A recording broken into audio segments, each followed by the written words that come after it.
Biz azadıq, biz müstəqilik, biz sərbəstdik. Biz heç kəsdən asılı deyilik. Biz özümüz öz taleyimizin sahibiyik. Bilirsiniz, bunun üçün, yalnız bunun üçün aylarla əziyyət çəkmək olar. İllərlə əziyyət çəkmək olar. İllərlə ac qalmaq olar. Məhz bunun üçün. Çünki əsrlər boyu bizim ulu babalarımızla indiyə qədər Azərbaycanın mütəfəkkir insanları milli azadlıq, müstəqillik arzusu ilə yaşamışlar. Milli azadlıq, müstəqillik üçün mübarizə aparmışlar, vuruşmuşlar. Amma buna nail ola bilməmişlər. Biz buna nail olmuşuq.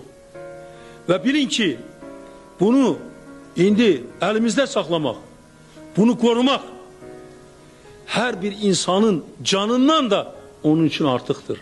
Mənim üçün bunu bilin, mən sizə deyirəm, öz həyatımdan, öz canımdan artıq Azərbaycanın müstəqilliyini qorumaq, onu saxlamaq, onu əbədiyyət etmək.